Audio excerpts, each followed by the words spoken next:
कौम की तू कौम पे लुटाए जा, कदम कदम बढ़ाए जा, खुशी के गीत गाए जा, ये जिंदगी है कौम की तू कौम पे लुटाए जा।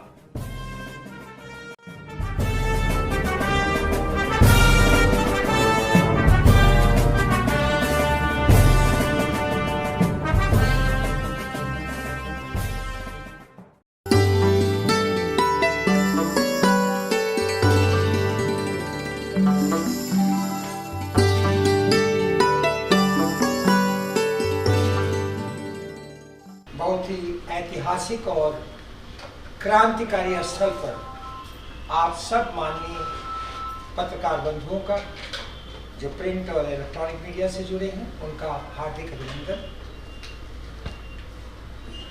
हेतु तो आपको पता ही है कि हम आज सब यहाँ किस लिए इकट्ठा हुए हैं। मैं सबसे पहले चाहूँगा कि राज परिवार से भाई प्रदीप नारायण सिंह 2 शब्द में आप सबका स्वागत करें। जगत गंज राज परिवार का एक सदस्य हूँ और the last hero of Banaras Babu Jagat Singh जो किताब आई है वो एक ऐतिहासिक किताब है और जो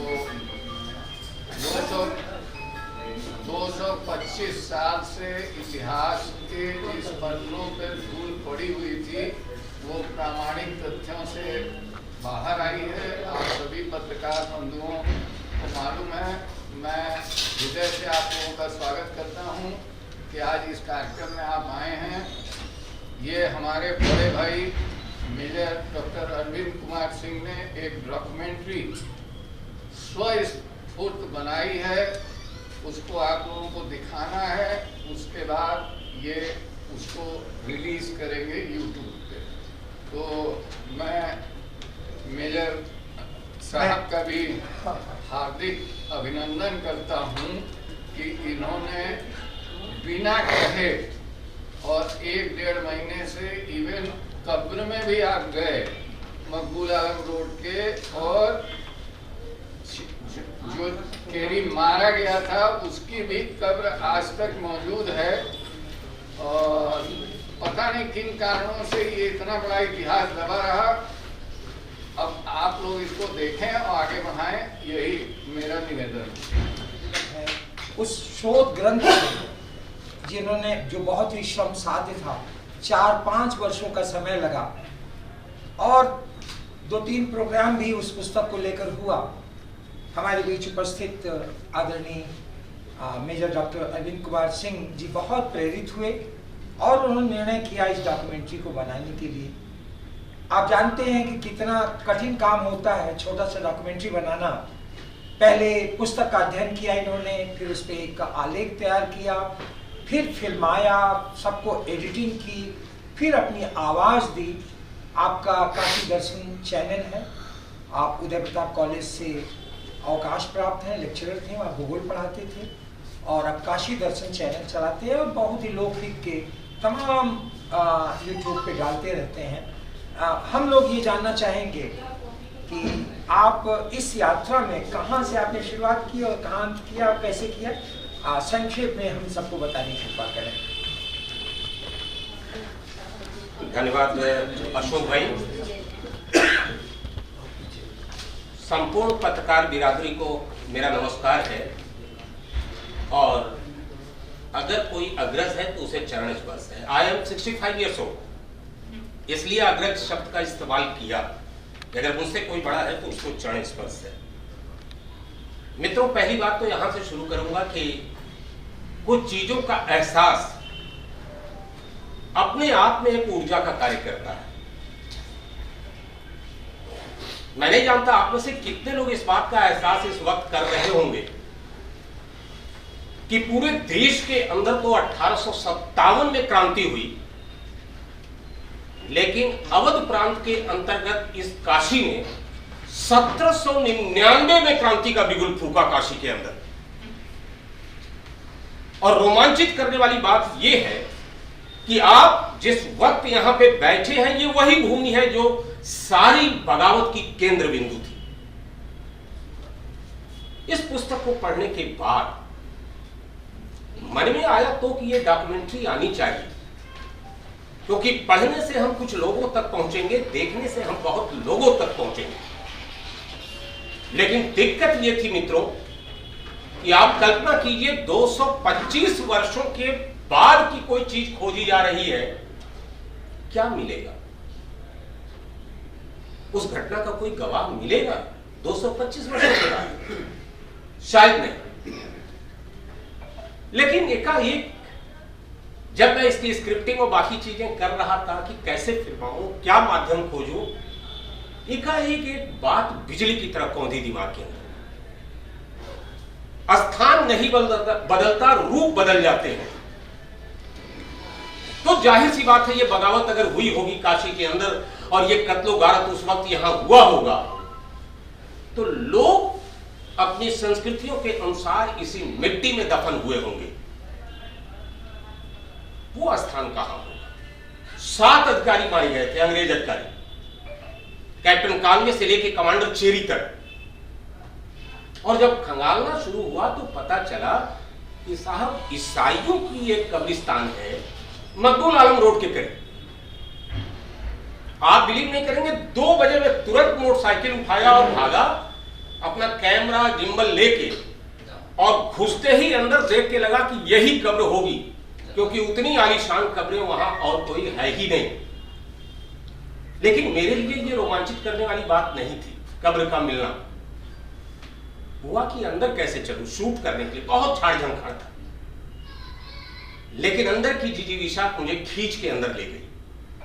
एकाएक मुझे लगा कि इस कब्र पे कुछ लिखा हुआ है, और जब हाथ से मैंने उसको साफ किया, वो लिखा था जिसको पढ़ के मैं उछल पड़ा। जो 7 अधिकारी मारे गए थे उसमें 4 का नाम लिखा था, लेकिन यह भी महत्वपूर्ण नहीं था। महत्वपूर्ण तो यह था कि वो तारीख लिखी गई थी जो ब्रिटिश दस्तावेज से खोज के प्रदीप भाई ने बाहर निकाला था कि बनारस के अंदर, काशी के अंदर जो बगावत हुई थी वो 14 जनवरी 1799 को हुई थी, और वो तारीख उस पर लिखी हुई है 14 जनवरी 1799। और बड़ा दिलचस्प तथ्य है साहब, किसी के भी मरने वाले की कब्र पे मारने वाले का नाम नहीं होता, लेकिन उस कब्र पे मर्डर्ड बाय वजीर अली भी लिखा हुआ है। इतिहास की धूलें ऐसे ही साफ होती हैं।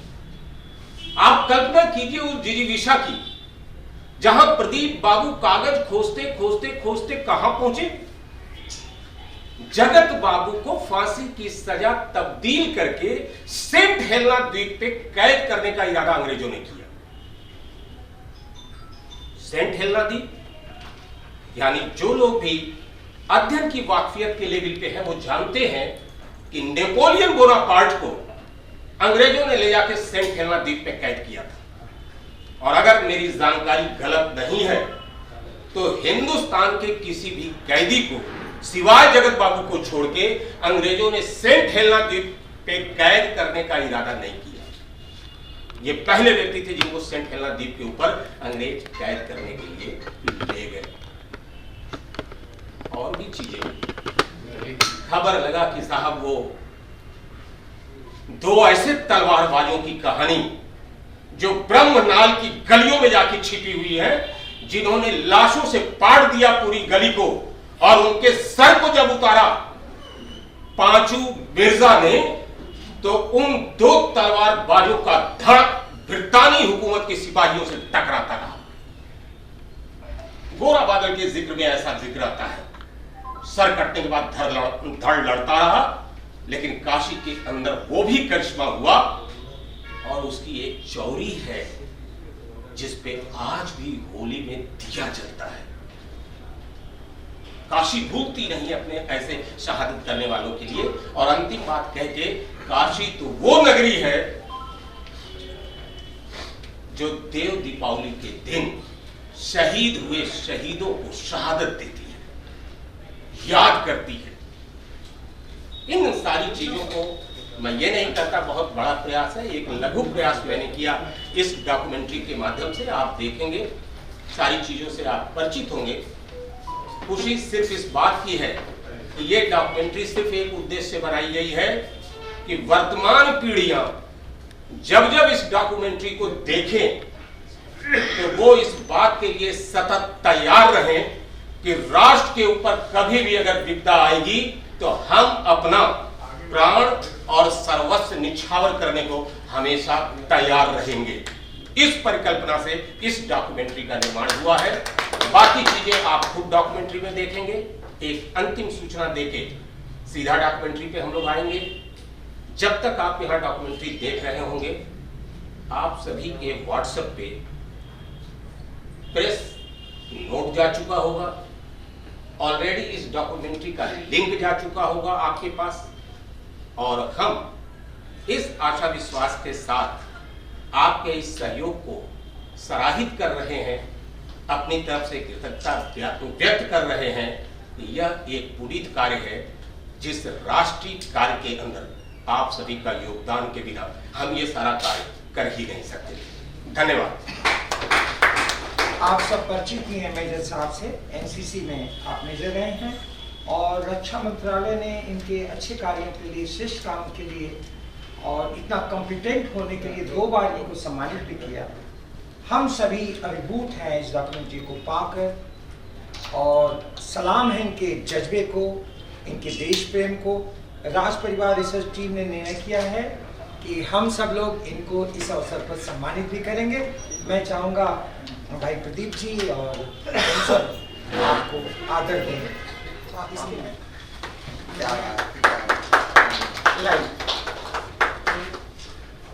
एक छोटा सा बड़े भाई को छोटा सा रिसर्च कमेटी की ओर से एक इधर देखिए, सामने सामने देखिए, सामने देखिए, सामने देखिए।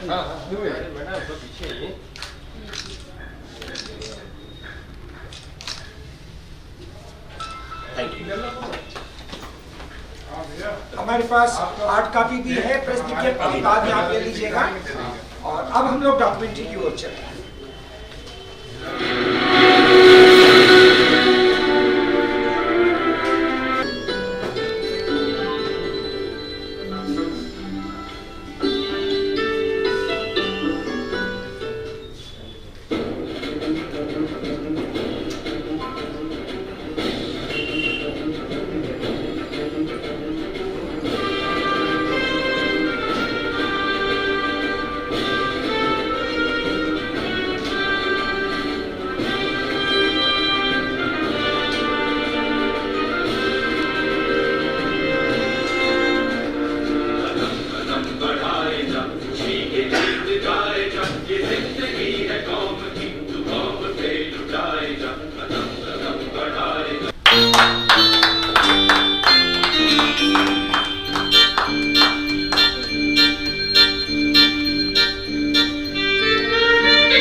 अभी हाल में एक पुस्तक आई, the last hero of Banaras, Babu Jagat Singh के नाम। दरअसल यह पूरी की पूरी स्टोरी जो है बाबू जगत सिंह के ऊपर बेस्ड है और बाबू जगत सिंह के ही परिवार के 7वीं या 8वीं पीढ़ी के बाबू प्रदीप सिंह जी हमारे बगल में बैठे हुए हैं। आपने जब इतिहास के पन्नों को खंगाला और इसके लिए बहुत दूर की यात्राएं हुई, ब्रिटिश लाइब्रेरी तक आप गए, ब्रिटिश म्यूजियम तक आप गए, भारतीय इकाई को छाना गया और वहाँ से कुछ बहुत चौंकाने वाले तथ्य और दस्तावेज निकल कर बाहर आए। जैसे बाबू जगत सिंह को फोर्ट विलियम कलकत्ता में ले जाके 40 दिनों तक अंग्रेजों ने कैद किया, 49 दिनों तक। फिर उसके बाद उनको पहले फांसी की सजा हुई, फिर उसे तब्दील करके वो सेंट हेलेना द्वीप पे ले जाके कैद करने की बात किया उन्होंने। तो ये सारी चीज़ें इस बात को बताती हैं कि बाबू जगत सिंह के उस व्यक्तित्व से इतने ज़्यादा घबराए हुए थे अंग्रेज कि उन्हें लगता था कि देश के अंदर कहीं भी रखना हमारे मंतव्य को पूरा नहीं होने देगा, लिहाजा इनको इतनी दूर ले जाया जाए देश से जहाँ पे इनकी खोज खबर यहाँ तक ना आ सके। इस पुस्तक को पढ़ने के बाद और खास करके प्रदीप भैया से मिलने के बाद मुझे ऐसा लगा कि हम जिन चीज़ों को पढ़ रहे हैं उन्हें हमें अपनी आंखों से कुछ देखने का भी प्रयास करना चाहिए। मेरा आशय सिर्फ उन स्थानों से है जहाँ पे ये घटनाएं घटित हुई होगी और ऐसे में ये जगतगंज की ये कोठी वह कब्रिस्तान जहाँ वो अंग्रेज अधिकारी की कब्रें हैं, ब्रह्मनाल की वो गली, जहाँ आसपास के लोग कहानियों को तो जानते हैं लेकिन हमारी युवा पीढ़ी उन शहादतों से परिचित नहीं है। जहाँ तक इस डॉक्यूमेंट्री के बनने का सवाल है, ये पूरी डॉक्यूमेंट्री लगभग 3 महीने में बनकर तैयार हुई है, क्योंकि आप सभी इस बात का अंदाजा लगा सकते हैं कि 225 वर्ष पूर्व की हुई घटना को एक डॉक्यूमेंट्री में लाना बहुत ही मुश्किल था। इससे लोगों को क्या सीख मिलेगी, आने वाले जनरेशन को क्या सीख? निश्चित तौर पे सबसे बड़ी सीख जो मिलेगी इस डॉक्यूमेंट्री से कि युवा पीढ़ी को अपने देश के लिए कुछ कर गुजरने की प्रेरणा मिलेगी। हमारी पीढ़ियां कितनी ज्यादा देश के प्रति समर्पित थी वो बतलाएगी ये हमारी डॉक्यूमेंट्री। और साथ में जब ऐसे नवयुवक तैयार होंगे जैसे बाबू जगत सिंह थे, तो शायद इस देश के ऊपर दुनिया के किसी राष्ट्र की निगाह उठाने की जरूरत नहीं होगी। एक सवाल मेरा, क्या इसमें चुनौतियां भी हैं ये सर? हाँ, चुनौती तो मैंने पहले ही बता दिया। एक वाक्य में बताया कि 225 वर्ष पूर्व की घटनाओं को डॉक्यूमेंट्री में लाना यही अपने आप में बहुत बड़ी चुनौती है। एक सवाल मेरा, मेरे तो समझ में नहीं आ रहा था कि ये कंप्लीट होगा कैसे। पूछे। एक सवाल मेरा है, 1784 में वारेन हेस्टिंग्स हाँ, काशी में आया था। हाँ। ठीक है, और राजा चेत सिंह ने अपना घोड़ा कुदा दिया था, तो ये जो संघर्ष था वो तो चल ही रहा था।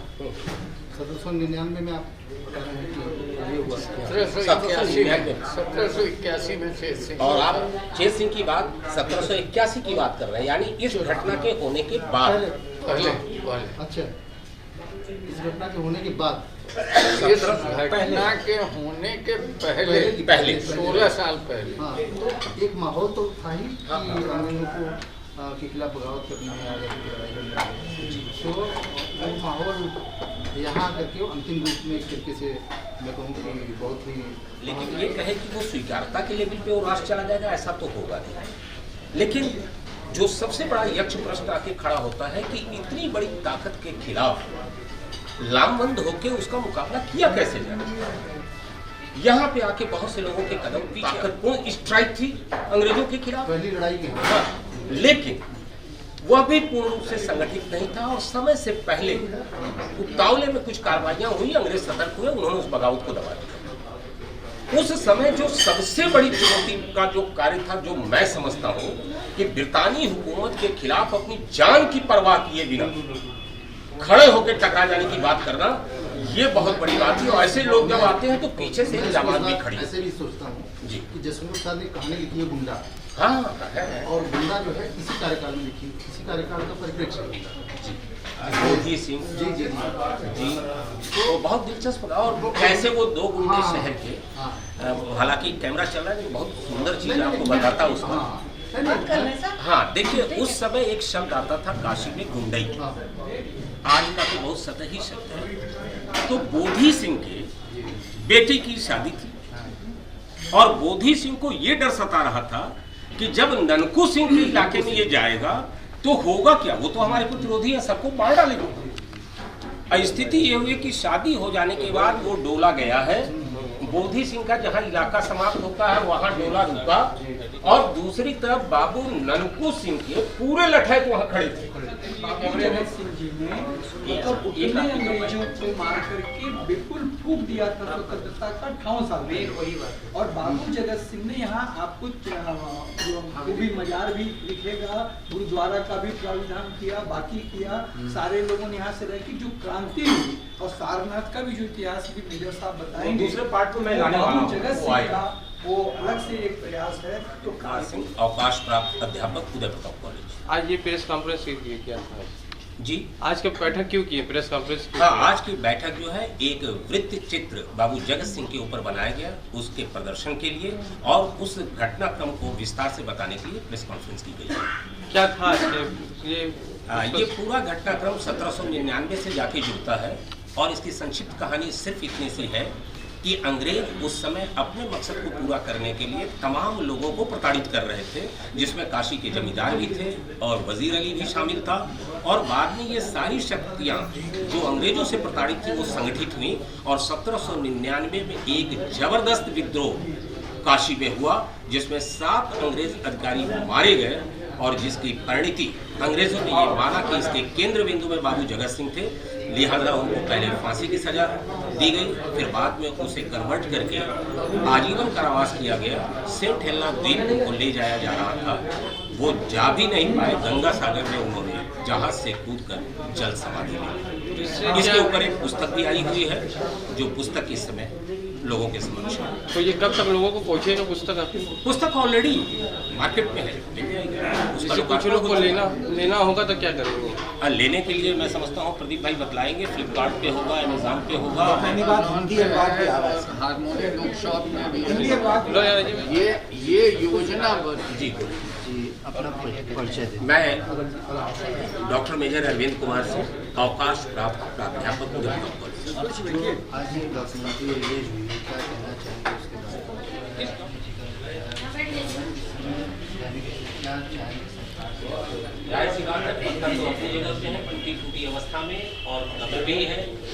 निश्चित तौर पे ये 1799 की कहानी कहता है, लिहाजा सरकार को इन कब्रों की स्थिति ठीक करनी चाहिए।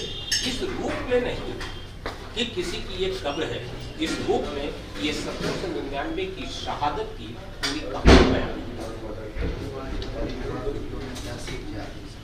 युवा पीढ़ी के लिए सबसे प्रेरणादायी घटनाक्रम बाबू जगत सिंह का है कि ब्रितानी हुकूमत की पूरी ताकत लगाने के बाद भी, जैसे एक वाक्य इस पूरी डॉक्यूमेंट्री में आया है कि जो ही ये पूरी विद्रोह की कहानी हुई तो वजीर अली शाम ढलते ही काशी छोड़ दिया, लेकिन बाबू जगत सिंह उसके बावजूद बेखौफ इस कोठी में डटे रहे और इसी कोठी से उनकी गिरफ्तारी हुई।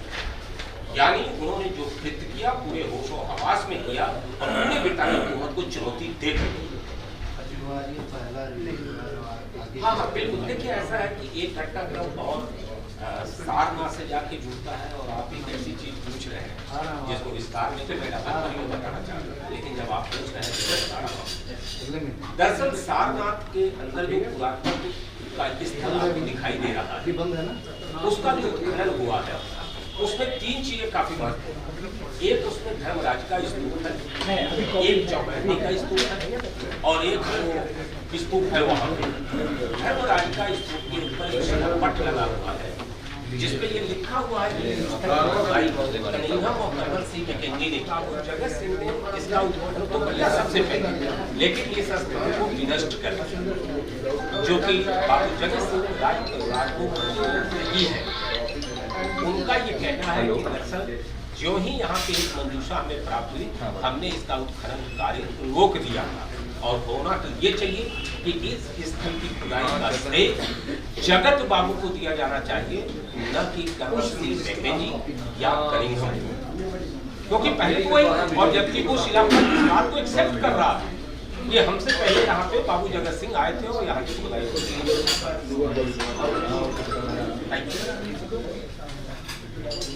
इतिहास के बारे में कहा जाता है कि भारत की आज़ादी की लड़ाई 1857 में शुरू हुई थी, लेकिन जब हम इतिहास के झरोखे में जाते हैं तो पता चलता है कि काशी से एक लड़ाई शुरू हुई थी 1799 में और बाबू जगत नारायण सिंह उसके जनक थे और यहीं से आज़ादी की लड़ाई का बिगुल फूंका गया था। इसके प्रमाण भी हैं और साक्ष्य भी हैं जो इतिहासों में दर्ज हैं।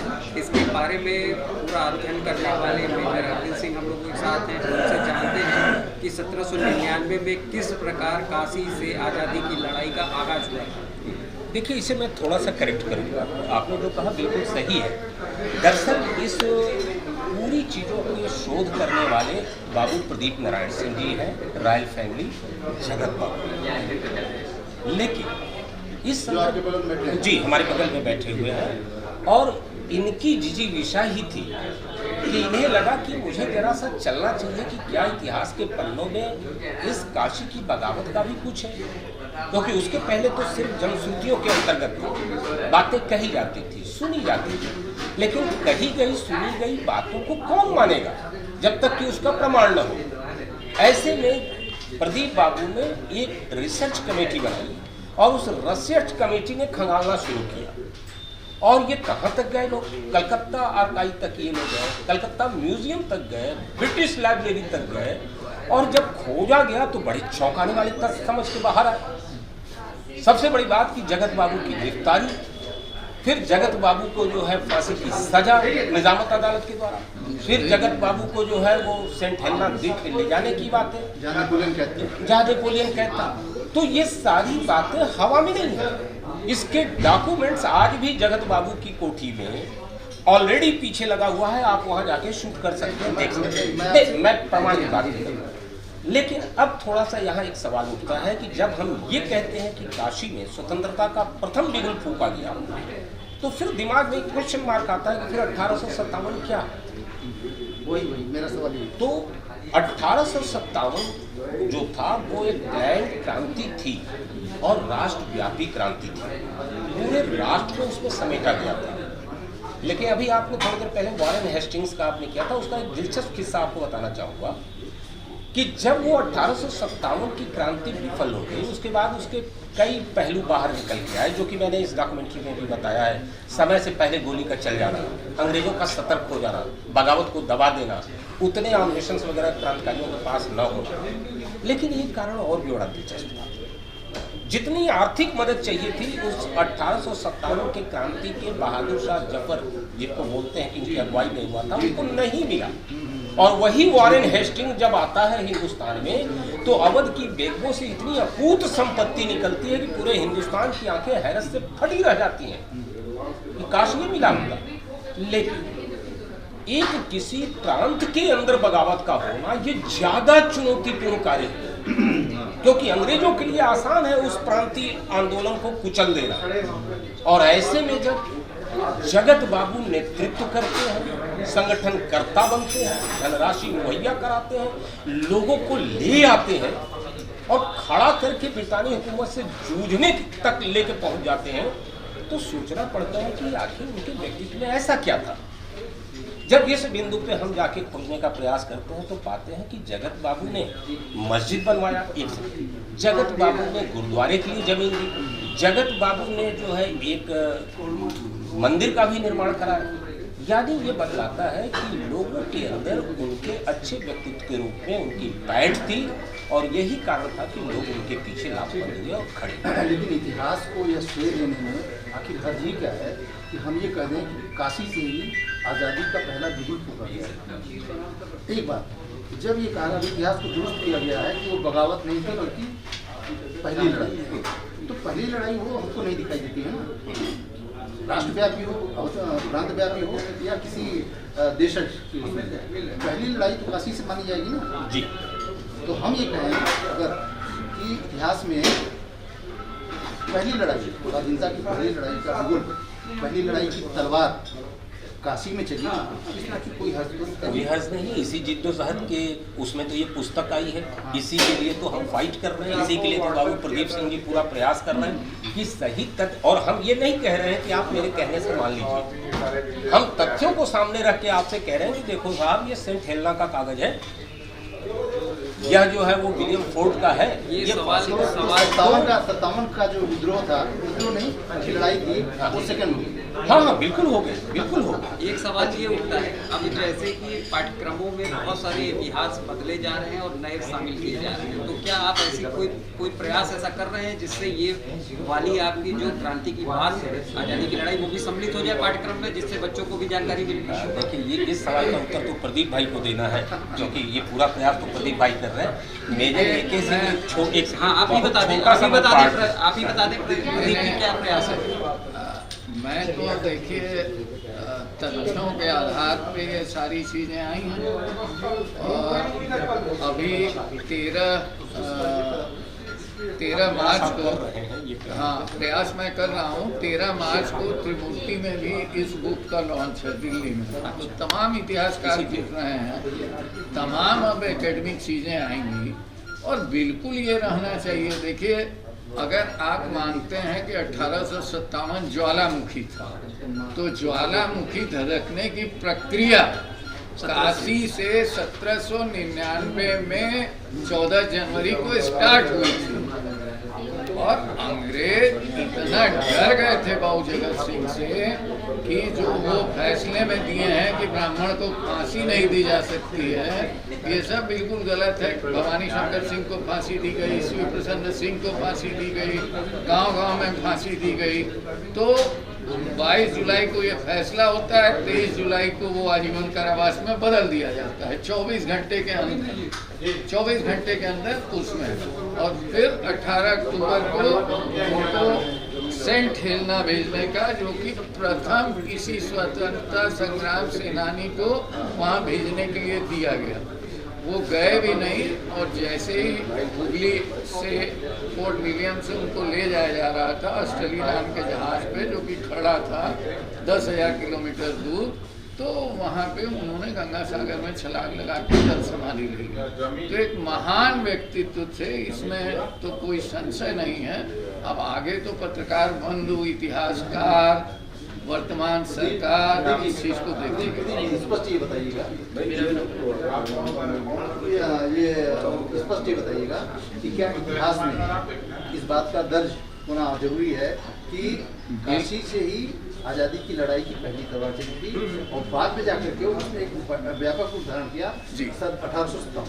मैं बिल्कुल इस बात से सहमत हूँ कि अगर वो बड़े व्यापक पैमाने पे ज्वालामुखी का विद्रोह था, तो ये हल्का ज्वालामुखी तो धीरे धीरे सुनकती है ना, ये स्टार्टिंग थी। सरकार को इस पर केंद्रित होना चाहिए और इस तरीके से मैं तो यही निवेदन करूँगा। इसकी हिंदी की भी अभी किताब जो है अप्रैल में आने का है। मैं पूरा प्रयास कर रहा हूँ कि इसको माननीय हमारे, जिनकी प्रेरणा से मैंने ये किया है, माननीय प्रधानमंत्री जी इसका लोकार्पण करें। और हिंदी में चूंकि ये पहली इंग्लिश की, क्योंकि ये इंटरनेशनल भी जा रही है, वर्ल्ड वाइड जा रही है, ब्रिटिश लाइब्रेरी में भी इनरोल्ड हुई है, क्योंकि इसमें सारनाथ का भी बहुत बड़ा पहलू है। तो पहला जो एकेडमिक है वो इंग्लिश में आना जरूरी था, ये मजबूरी थी।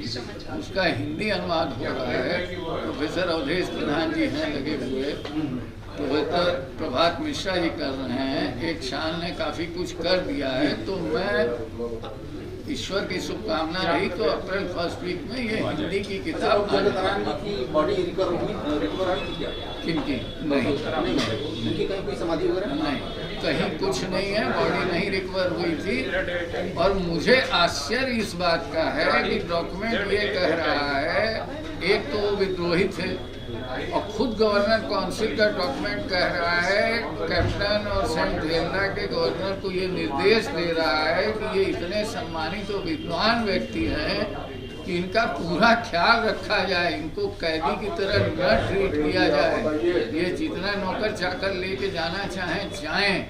ये भी मुझे बड़ा आश्चर्यजनक लगता है। वो तो सेनानी हुए ना, भाई अंग्रेजों की निगाह में, अंग्रेजों की निगाह में आज की डेट में अगर कोई लड़ रहा है किसी गवर्नमेंट के खिलाफ, तो वो तो आतंकवादी ही ना कहा जाएगा। तो यहाँ एक दिलचस्प बात बता दें आप।